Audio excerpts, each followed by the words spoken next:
right, welcome to another edition of Jay's Retro Toys and Games. It's Monday, February 21st, 2022.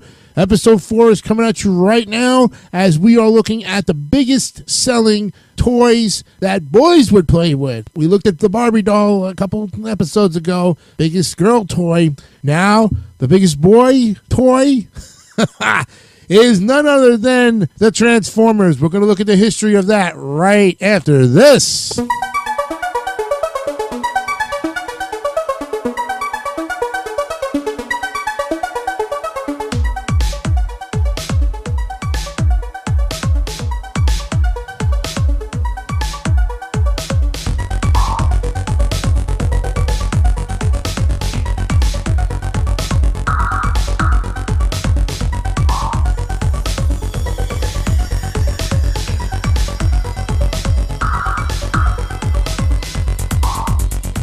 All right, welcome everybody to the show tonight. Glad you're all with us here tonight to look at this extravaganza on the history of the Transformers. Yes. All right. So let's go to. Normally we would be looking at the Wikipedia, but we're going to get a retrospective of the Transformers in a different way. We're going to be looking at Medium.com. That's everything 80s. The history of Transformers from Toy to Legacy. This is by Jamie Logie on August 9, 2020. It's 13 minutes. Gives you a good history, and we'll read it verbatim and, of course, give him credit. All right? So, the history of Transformers from Toy to Legacy, because you all know that there was a series of there was like 10 different Transformers series. To go through all of that, we're just going to scratch the surface a little bit, all right? You know it. And of course, you can go to Wikipedia and look at all of those and look at that. Plus, we had the movies. The toy line is what we're really focusing on tonight. Okay. So, the history of the Transformers from Toy to Legacy. The story behind taking another company's toy, but marketing it to perfection. And there are a lot of toys and cartoons that burst on the scene in the 1980s, but did one stand above the rest? Well, Transformers were a toy line and cartoon series from 1984 produced by Hasbro and became one of the best-selling toys of all time. Transformers led to an animated movie in 86, but many future toy lines and a series of live-action movies. This is it. The definitive toy and cartoon series to me growing up in the 80s. G.I. Joe was a very close second, but something just captured the imagination differently with the Transformers. I don't remember any other toys leaving me spellbound and in awe. Transformers shaped an entire generation and caused some significant heartache with Transformers the movie from 1986. So let's look back on what, in my opinion, is the greatest toy and franchise of all time. Transformers was not an original idea. The origins start with the Diaclone toy line made by Takara Toys, launched in 1980. It was a line of toys that included transforming vehicles and robots that were piloted by miniature figures that came from the Micro Man toy line. Then in 1982, they put out a line of car robots that also could transform. Hasbro, either too lazy to come up with something or just seeing the huge potential, licensed the car robot toy line along with the Micro Man line from Takara. They would combine both things together to create the Transformers. Now, many of the Autobot versions of the Transformers came straight from the car robot line. A lot of the future Transformers already existed in the Takara toy line, including the Dinobots, Insecticons, Decepticon planes, and the Constructicons. Hasbro executives would go to the Tokyo Toy Show in 1983 on the lookout for some new toys they could import to North America. They would buy the rights and molds to all 28 figures in the Diaclone line. Now, Hasbro had the great foresight to know it wasn't an ideal move to just release a new toy line. Giving the toys a backstory and a character profiles created more of an identity that kids could connect with. A transforming robot is cool, but it's a lot more interesting when you realize they are a robotic race from a planet called Cybertron and are comprised of good and evil robots. Hasbro turned to Marvel to develop a backstory, names, and brief descriptions of each character.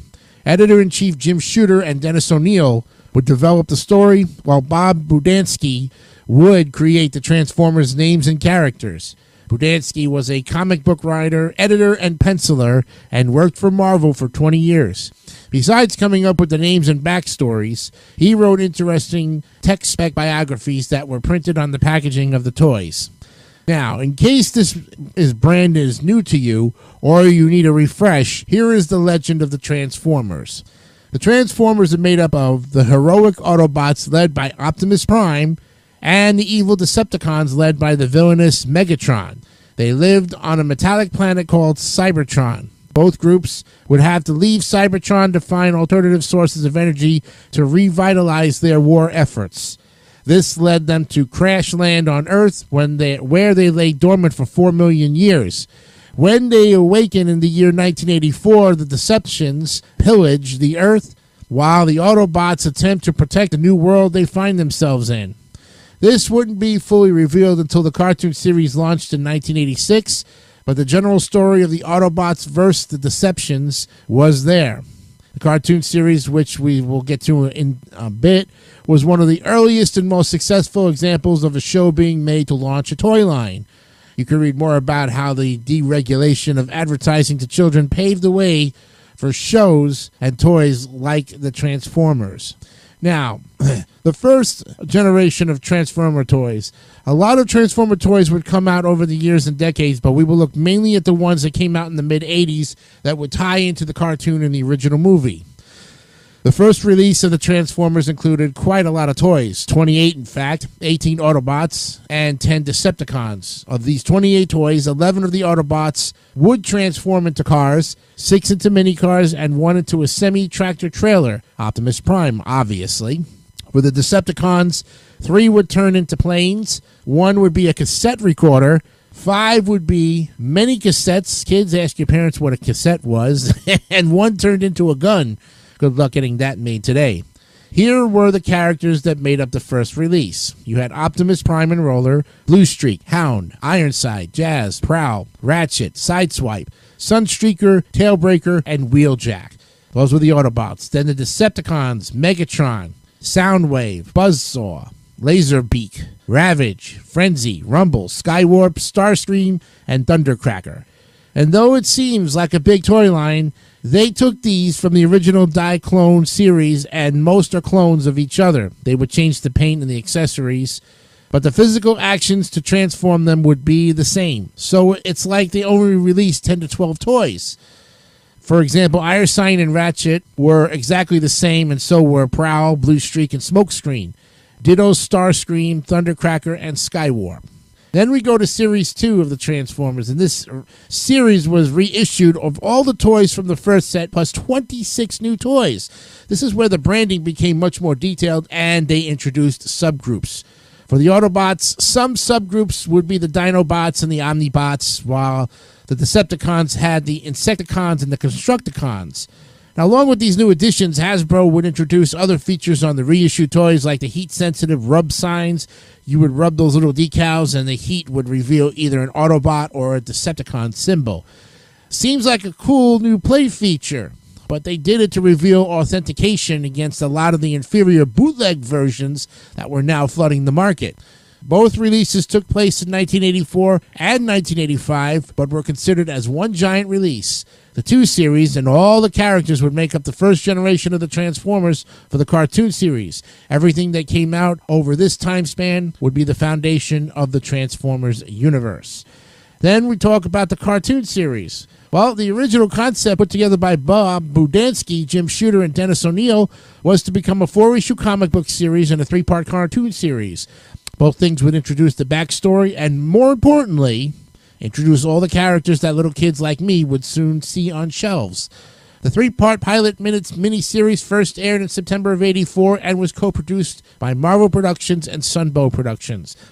Toei Animation animated it in Japan, and then later on by ACOM in South Korea. The toy line had a more of a militaristic and robotic look to it, to them, and it was up to the Japanese designer Shohei Kohara to give them a new appearance. He created a more humanistic look, and they were further simplified by Floro Derry, who became the lead designer of the series.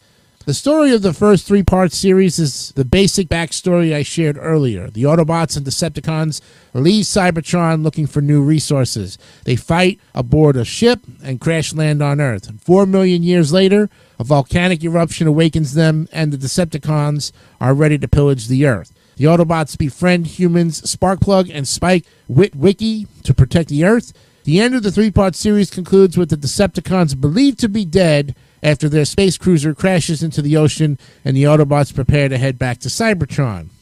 Well, the first official season put out 13 episodes that had already been commissioned and produced before that miniseries even aired. So Hasbro was planning ahead big time, knowing they would bombard unsuspecting kids like me with all the Transformers we could handle. The premise of the first season is that the Decepticons had, a spoiler alert, survived the crash into the ocean and were now building a space bridge to teleport resources back to Cybertron. A basic arc of the season involves the technology they use, which results in the ultimate doom, which was the three-part conclusion where the Decepticons teleport Cybertron in the Earth's orbit. The show aired on Saturday mornings between October and December and played the role of introducing new characters that would be added to the 1985 toy line.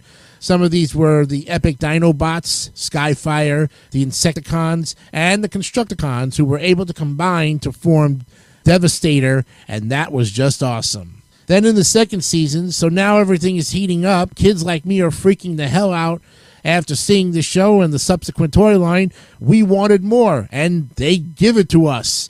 The second season will release a whopping 49 new episodes. Seems like a large and random number, but it was intentionally done. The 49 new shows plus the other 16 added up to 65 total episodes, and this is the magic number of shows you need to move a series into weekday broadcast syndication.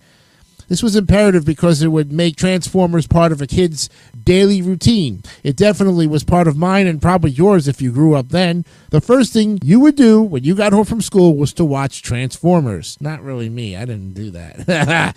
The show changed up the format. Instead of having an arc or theme to connect them all, each was a standalone episode. This way, the broadcasters could air them in any order and not create confusion among a storyline. This is when things promotion-wise stepped into top gear. Whereas the mini-series and the first series introduced the story and the major characters, the second series was making each episode a commercial for individual characters. The spotlight of an individual character or group of characters would connect to a specific release coming up. This is why when you watch cartoon shows, especially during this time period, you notice that the characters would always address each other by their full name. Well, this was important to identify the character and subsequent toy. They also would refer to any vehicle by its first name, which G.I. Joe would focus heavily on. Kids need to know the name of the toy they would be screaming for in the middle of a Walmart. It wasn't all just commerce, as the series creators made it a point to expand on the lore and create more history. They also introduced the first female Transformer and a girl named Carly, who was Spike's girlfriend. They would also introduce the rest of the 1985 toy line with a two-part episode called Dinobot Island.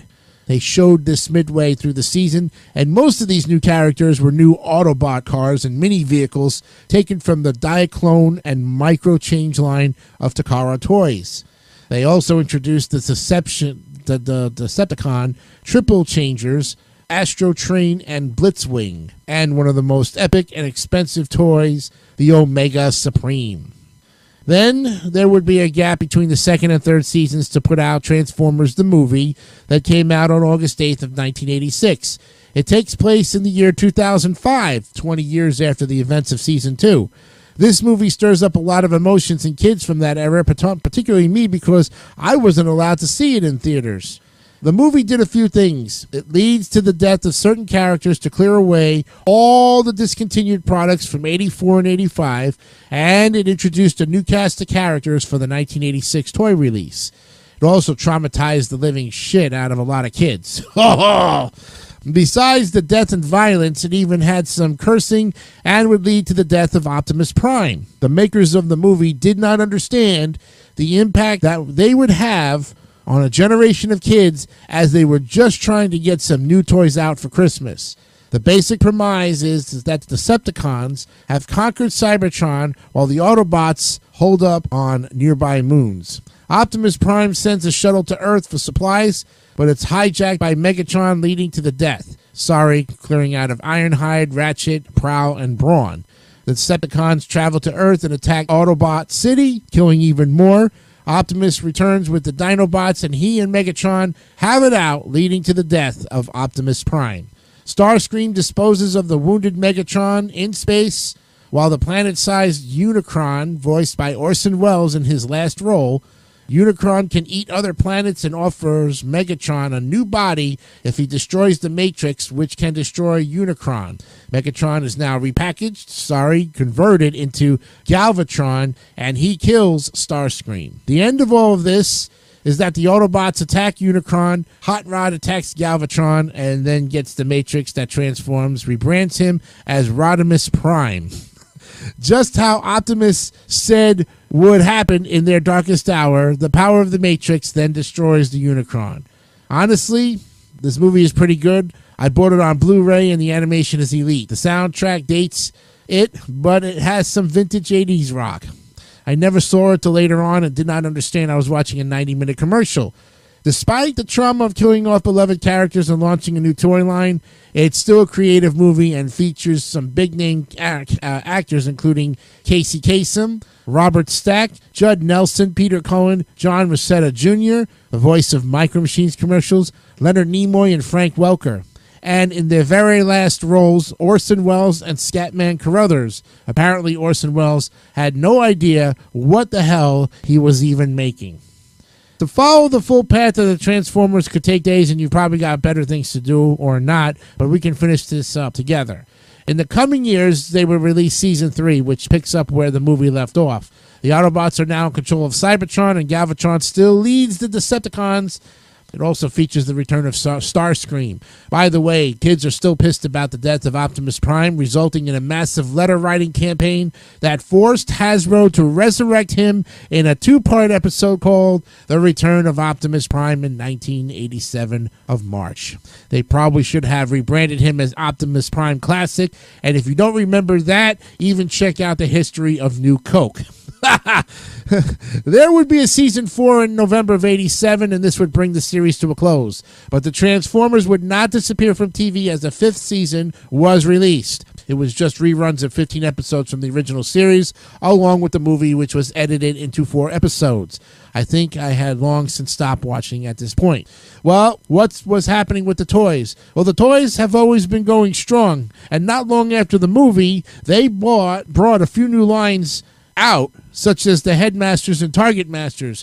There were also the Pretenders and Power Masters, which featured a new version of Optimus Prime. Thanks, bastards. In 1987, they would also release the Micromasters, which were tiny versions of Transformers meant to compete against the hugely popular Micro Machines. And by the 90s, Transformers was selling poorly in the US, but doing well in Canada, the UK, and Japan. Hasbro would release Generation 2 in 1993. The old Takara Toy Company would take over the production, but pretty much just use the old molds from 1984 and 85 with new color schemes and finishes. They also changed Megatron from a handgun to a tank because of safety and security concerns. And then Michael Bay takes over. Where to start with this? Well, Transformers felt like one of those untouchable franchises that just could never cross over into an actual movie. It seemed like a monumental task, and the technology might not have been there. Michael Bay proved that wrong in 2007 by releasing the live-action Transformers movie. I was generally psyched for this and still thought it was okay. I didn't really embrace the mythos and history of the franchise and made it a little too human. Looking back now, it looks like a masterpiece compared to the other pieces of crap he puts out. Well, I apologize if you love these movies, but they felt like a huge blown opportunity. There's the obvious issue of the robot design. They don't look like we remember, but they were trying to create a realistic interpretation of them and not a cartoon. The first movie had more of an alien invasion feel to it, and it didn't seem to capture the essence of what made the Transformers so beloved. I thought Revenge of the Fallen was better, but they get progressively worse from there. But don't take my word for it. Just read every review and Rotten Tomatoes score ever about them. So in my opinion, and this is coming from him, The whole progression of the movies went from disappointment to unwatchable. I didn't even see the last two. If you had told 10-year-old me that would happen, he would probably roundhouse you in the shins. And through all the ups and downs, Michael Bay's Transformers remained one of the biggest parts of the 80s and a huge part of everyone's childhood. There is no other toy that stirred up such excitement in me, and I watched the cartoon show religiously. As I said, G.I. Joe was a close second, and He-Man rounds out my top three. But nothing captured my imagination like Transformers. To me, it's the toy a kid doesn't even know they want. It incorporates all the elements of technology, machines, cars, planes, action, and a cool backstory to create something that is a definitive part of the 1980s. And there you have it. Thank you so much for that, Jamie Logie. We really appreciate your partake of the history of Transformers from toy to legacy. We'll, of course, give you credit for this by posting this article and putting it in the description so that you can, of course, read it word for word if you want. We'll take a look at some of the great pictures and look at medium.com. Now, remember, if you do not sign into them, you only get 2 free member-only stories left this month. So you sign up for a Medium and get an extra one. You might find some other great history of toys there. But that pretty much gives you a perspective from Jamie Logie. Thank you, Jamie, for all that you have written over this article that will be 2 years in August because it came out in 2020. All right, I'm Jason Canio for Retro Toys and Games. I hope you had a great time with us here looking at the history of Transformers. Next time on the program, we're going to be looking at a great game that goes back so far.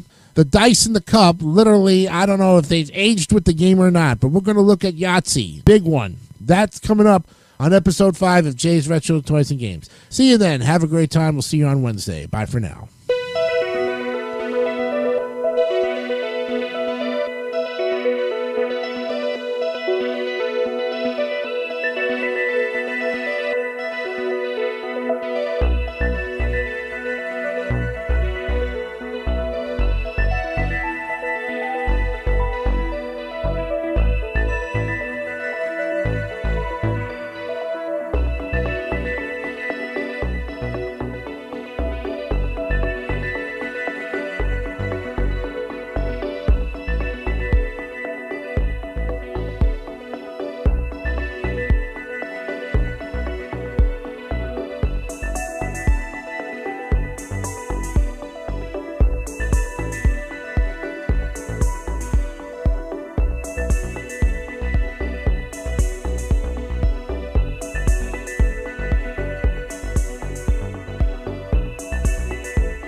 Don't forget to subscribe to the Advertising Network for great more content like this one.